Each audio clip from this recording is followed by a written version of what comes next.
I will never pretend to be another. I will never want to be another. I will not change who I am just to fit in. I am me. I am not perfect, but I'm working on myself. Working to become the best version of myself.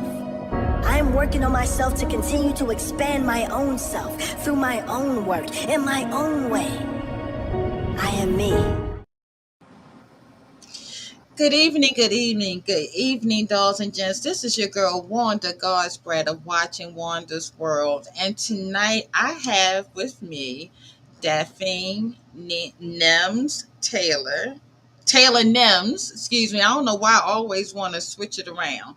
Um, I have with me Daphine, whom I met last year because I had the honor, and I do mean honor, of being one of the makeup artists at her wedding.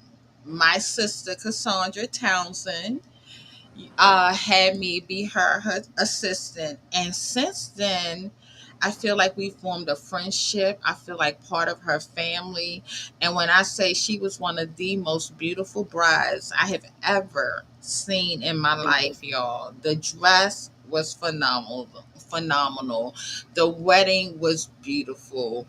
Everyone's spirits were in place, and it's an honor to know you. Good evening. Good evening. Thank you for having me.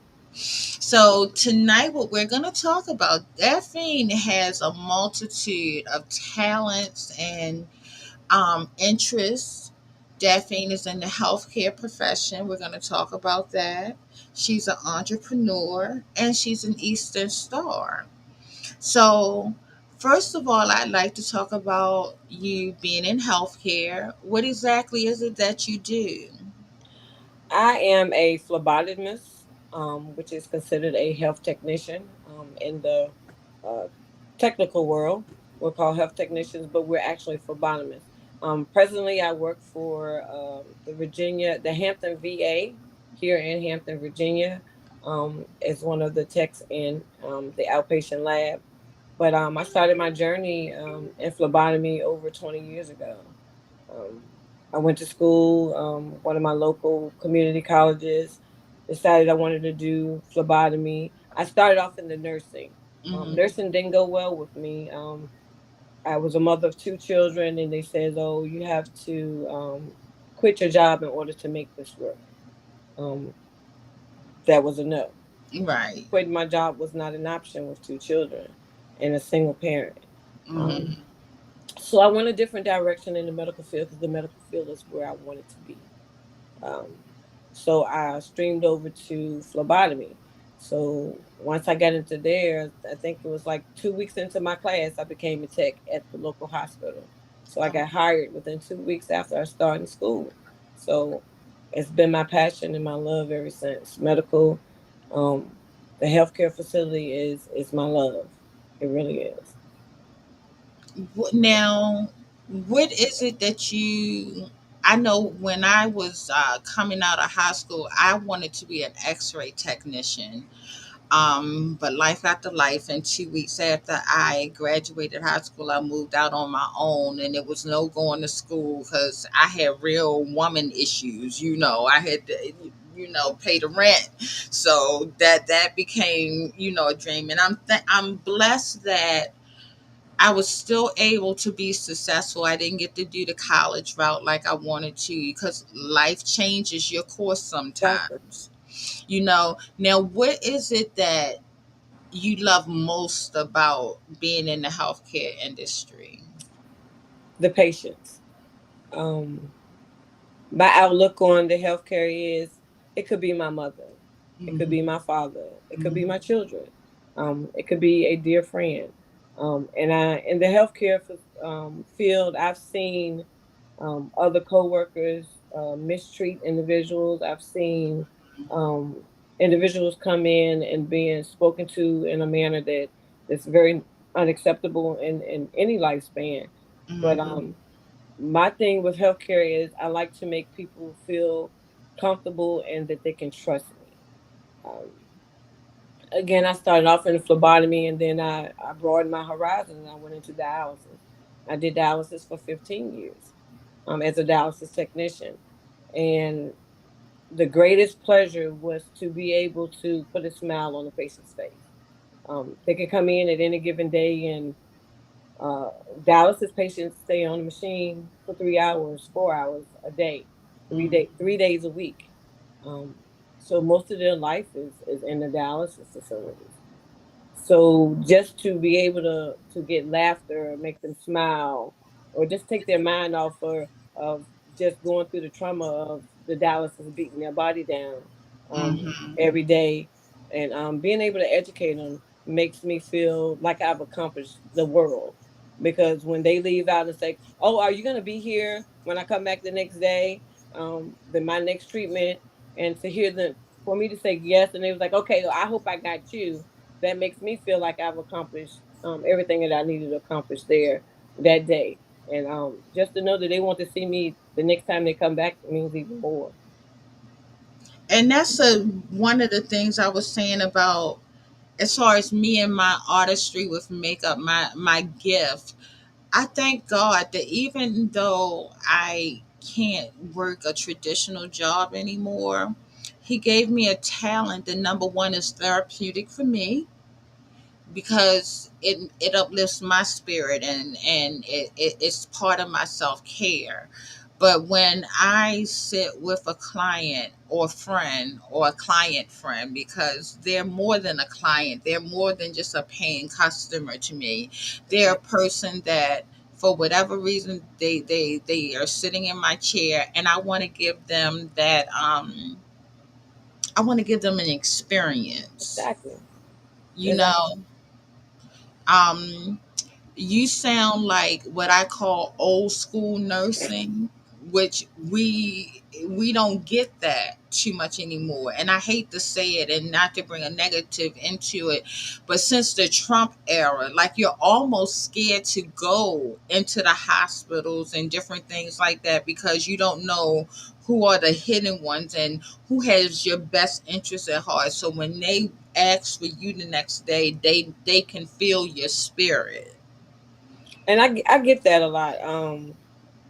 Also, I brought my daughter into the dialysis world. She's a dialysis technician too, and I always tell her, always be mindful of how you treat people, um, Mm-hmm. and because that could be me sitting in that chair. Right. Okay, I said, so you treat somebody exactly the way you want them to treat me, and don't do any difference. Don't steer or detour away from what you know is best. So I also became a trainer, and during phlebotomy, I was an instructor. I used to teach individuals how to draw blood and become phlebotomy techs, and I also used to be a preceptor, which is a trainer for dialysis technicians as well when they came in as new technicians. And it's just,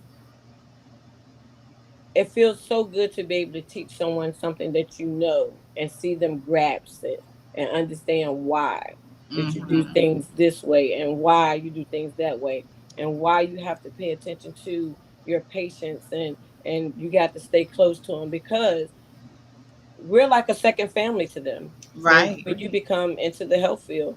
And if you're coming in just to get a paycheck, then maybe the health field is not where you need to be. That's Right. just my take on it. I'm not there now. Do I want my paycheck? Yes, but Yes. that is, I'm there to fulfill uh what I say, a comfort for someone that's coming in, because I don't know what their day started out as. I don't know if they're homeless coming into the workplace to get whatever they need to get done. Um, you get all different types of individuals that come into the world of healthcare as a patient, and you just don't know. And to just smile, Right. I just to was smile and make them and get them to laugh at you and smile back and says, "Oh, I hope you're here the next time." It's so rewarding. It really is for me. You being down south will understand this, and I don't know if you know this. I don't know if I had a chance to tell you, but I was raised down in North Carolina. Oh, So I'm from this little small town called Scotland Neck. If you sneeze, you'll blow right through right. it. That And sounds like my town, Jared. oh, so you know, but for us, it's nothing to smile at people, to say hi to people. And then you come into the city and you speak to someone and they act like you shot their mama. Exactly. You know, so I too have that same experience. You never know what people are going through. You never know the last Right. time they've had human interaction, That's right. the last time someone spoke a word of positivity to them. So you do it medically, I do it through makeup. Right. And it's a beautiful, beautiful feeling, at least, for me and everything. Now, also, you and Cassandra have something in common as being Eastern Stars, which I don't know a lot about it, but I know enough about it to know that it's an organization that I have a deep respect for. I like your community involvement. I like the sisterhood that I see. And then there's a brotherhood too, because then there's also the Masons and everything. So tell me about what you can, your involvement with being an Eastern Star, and how you came about being an Eastern Star, and what you love most about that. I became an Eastern Star. I've been an Eastern Star for about 29 years. I'm going on my 30th year as an Eastern Star. I started out watching my dad leave home dressed up in this black suit with this white apron and gloves. And I'm like, where's my dad going? Every month he's going somewhere. If he ain't going on a trip, he going somewhere in this suit and this apron. And after becoming a teenager, I decided I want to ask him what was it all about. And he says, "Well, if I tell you, then I gotta cut your head off." And I'm like, "Well, I don't think I want to be a part of that, Dad." But Right. uh, but you're always leaving. Where you going? Where you going?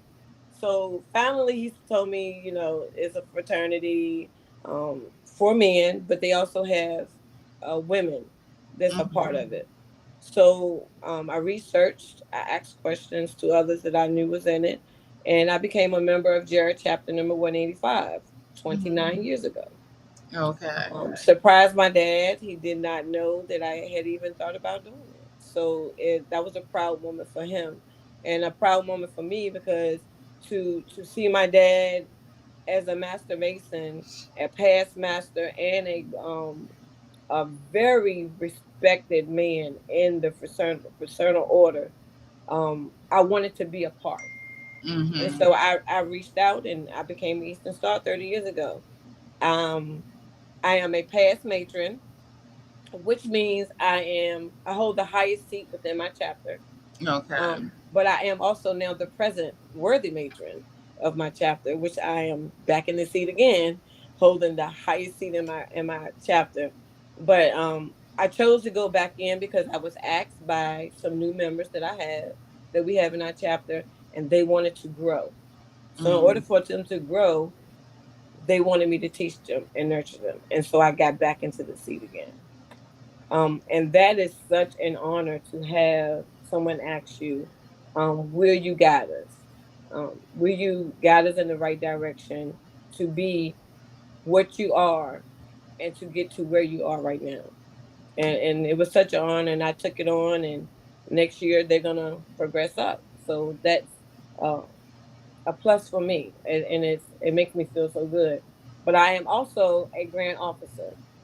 I'm a grand officer of the Grand Chapter or the Eastern Star of Virginia, Hmm. Prince Hall. I've been a Grand District Deputy Organizer for 3 years, going on 4 years this year. If I am reappointed, it'll be my fourth year. And I pretty much teach others or keep them abreast of the ritualistic work that we do, things we should be doing in the community to help others. Our main goal is to help the youth. The youth is Hmm. our future. Um, Right. when we get older, who's going to continue the legacy? Our youth.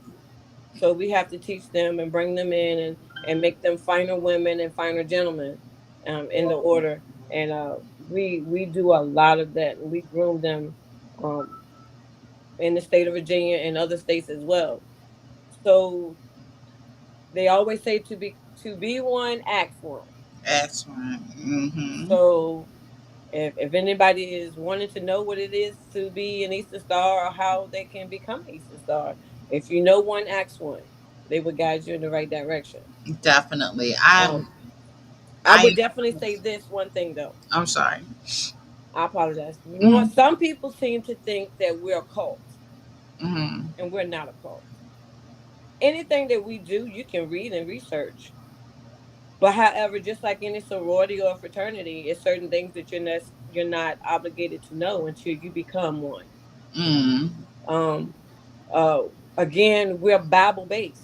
We're not a religious organization, but our teachings are from the Bible. Okay. So, what a wonderful thing to continue to praise God in an organization Right. and take the teachings of the Bible through our daily journey, as we should do anyway. Anyway, But to right. be a Eastern Star and a Master Mason, to bring that Bible part even more closer to you in your daily life, uh, you got to walk that walk. And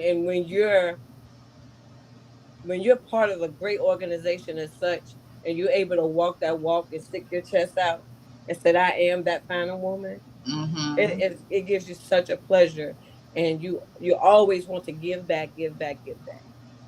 From the smallest thing to the largest thing, you're willing to step out, and And that's what I love about it.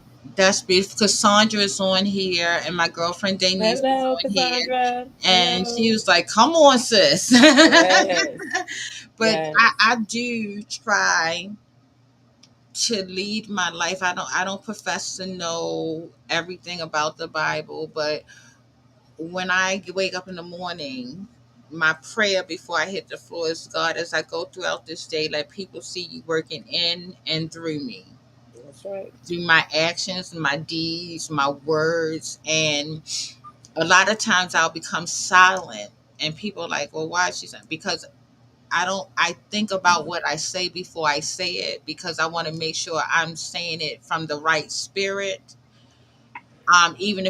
Even if it's something that is not a positive thing that I have to say it, I want to give it to you in the right spirit. Hello, Hi. madam. How are you? I'm fine. How are you? I I'm just doing great. asked about you. Just now getting home. Been a long day. Just been a long day. Been a Oh, long day. well, thank you for coming on. This is Daphine's husband, Kevin, and he is the nicest guy. I was telling him about your wedding and how I got to meet you guys from the beginning, and one of the classiest weddings I've ever gone to in my life. Thank Well, we you. thank Thank you. you. We thank you. Thank you. It was a pleasure having you. Yeah, They love your presence. yeah, no doubt. Um, you and Cassandra actually made those ladies shine like no other. And Oh, you have been talked about. Trust me, you have been talked about since then. oh, that does my heart proud. Thank you so much. So, Uh, like, the next thing I want to talk about is your entrepreneurship. Um, what what made you, or when did you start to lead your passion into profit? I like to put it like that. When I kept paying somebody else my money. I know that's right. I can't put it no realer than that. Again, being an Eastern Star as long as I have been, we go to conventions and um, we go visit other states and everything to their conventions, and they have vendors. And for years, I sat and I watched this one vendor when he did embroidery, and I'm like, every time I go, I buy something from him. He'll do something for me, and the cost. I was like, okay, I need somebody to teach me how to do this because I can't keep giving you my money because Mm-hmm. this is expensive. Right. So I started researching and I decided that I was going to step out on faith and I want to bought me a $10,000 machine. Okay. Didn't have a clue what to do. I knew how to thread it because I'm a crafter by nature. When I first started out in what did you home economics in school. Mm-hmm. So Mm-hmm. I can sew, so I can thread it, but I didn't know how to use it. So I became a self-taught embroiderer. So now, what are some of the items that you embroider, or I'll put it like this: what are some of your merchandise? Because I don't know it all. I know the pictures you sent me Right. and everything, and that mirror you did was, ooh, I might need that with One for God. my wedding. Yes. I'll make you one. Just let me know what you want. Okay. So with embroidery, I can do anything. My motto for my embroidery is, if my frame can fit on it, I can stitch on it. Okay. We Oh, have I have different size frames from a 2x2 up to a 14x14. So if my frame can snap around it and lock it in and hold the material, I'm gonna stitch on it. That's my motto. I know that's right. Okay. So after probably about 5 years, I decided to be do embroidery, and I started out on jackets, and my dad was my walking billboard. Now I can tell you, I had stitches as long as this way, and that way, and I knew it wasn't right. But he was so proud that I made him something, so Oh. he wore it. But even though he wore it, and I knew that it wasn't correct, it brought me business, and it made me want to really get into the craft and know what I did wrong and correct it. And today I've been doing it for over 14 years. Mm-hmm. I've been an embroider for 14 years. I do sweaters, I monogram, I do hats, I do walking shirts. And for those who don't know what walking shirts are, if you're in a noble or a master mason, they're the button-up shirts. And actually, I have one here. Okay. This is a Dickie shirt, and on the front right side they have the name, and the left side they have their emblem in their temple, and on the back is this type of design. Oh wow. So this is pretty simple, but we get in detail. I get into real detail with some things. It depends on what the customer wants. This is a white blazer. Mm-hmm. I do blazers, and this is a daughter's blazer, Okay. and that is embroidery. Embroidery will stay on your garment forever, Right. unless you decide you're going to cut it off. But if you cut it off, you can't wear it no more. So, My um, mind is going. I'm gonna have to get me some blazers because I need some Godsbratt. I got you. So I'm gonna see. Let me see if this will let me show some of your work. It may mute us while it's showing. I'm not Okay. sure. Let's see. Let's start with this. Let's see. Uh, That's when we met on her wedding day.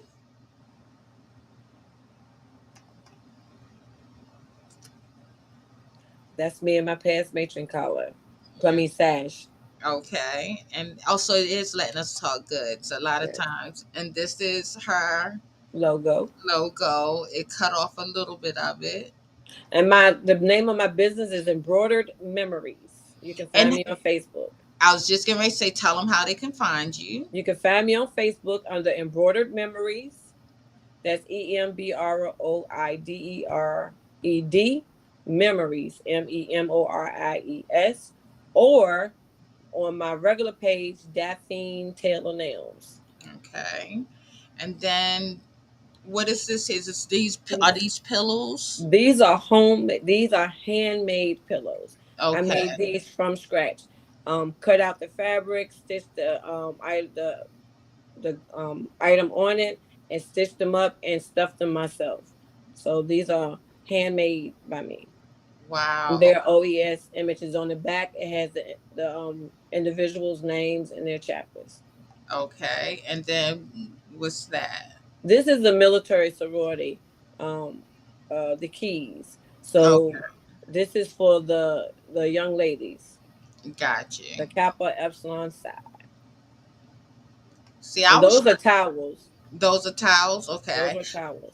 See, This I'm is trying to get you out there. I'm trying to show everything. Like, this is a personalized jersey that a young man brought to me. He's a Kappa, and this was his mhm. personal design that he made. And Okay. he brought like five. Let me take that back. About 8 jerseys to me, and he asked me to do his jerseys, and this is what the outcome was. Okay. And then let's see what's this one here. This is a stove cover. This is my personal stove cover. It has my name before I got married, and it has thankful and blessed at the bottom. And it comes, I could do it on a flat top, a raised stove, or a gas stove raised eye. Okay. Now, wasn't able to load up the charcuterie. I always say the name wrong. Charcuterie boards. Charcuterie boards, That's exactly. okay. So tell them about like I wish I had the pictures because they're so elaborate. Like you can make it as simple or as elaborate as you Okay. want it to be, from what I can tell. That's correct. That's correct. Yeah. So So I when do have some items here. I was Um, going to say, if you had some things that you want to show, by all means, please do. yeah, I don't have one. When I first started out in engraving, I did not do my own personal. I just started engraving for everybody else, but I didn't engrave for myself. So that's kind of weird, right? But are you able to see me? I am. Oh, wait a minute. Let me put you back on the screen. Hold on one second. Let's see. Hold on one second. I can see you, but they can't see you. Right. Hold on. Ah, come on now. What's going on here? Mhm. Fine. Captions. Take this down. Well, ain't this some short stuff? Hold on. I almost said a word. I know you did. I heard you catch yourself. I caught myself up real good, didn't I? Now hold on. I can get my chat up. Why is it not letting me put my? I just like. Cassandra's so sweet. Isn't she Hey, sweet? my daughter is on Marquetta. How Marquetta? I just see that. Now I'm trying to see why it's not letting me get the. Hold on. Live. Live. This is crazy. It's not letting me put us back on here. That's the first time I've encountered this. Isn't this some stuff? I'm gonna try to exit out and come back. Hold on, let me see something.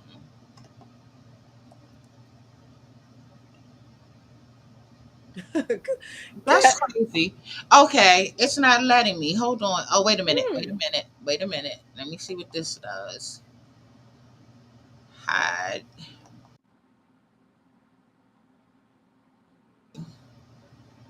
I don't know what in the world.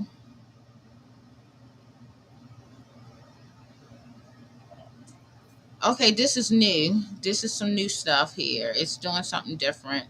I do apologize for that, Daphne. I don't It's know okay.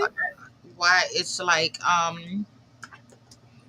it's not letting me put us back on the screen. That's the first time that's ever happened. Hold Trial and on. error. Trial and error. Trial and error, exactly. But this is just not how I wanted this to go. Hide. And then I'm gonna be real mad if once I get off it does it, you know. Um, what I'm going to do, hold on, classic chat. That's crazy. Okay, what I'm gonna do is I'm gonna end and come right back. Can you hit the stream right back? Are you still there, Daphne?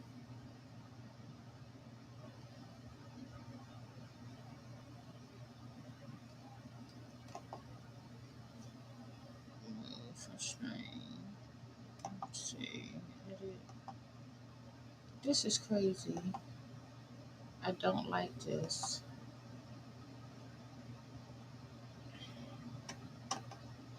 Okay, guys, I'm really not sure what just happened. My app has never. You're there. Okay. I'm gonna end the stream and try to come right back. Daphne, hit the same link. I'm gonna end this stream and we're gonna come right back.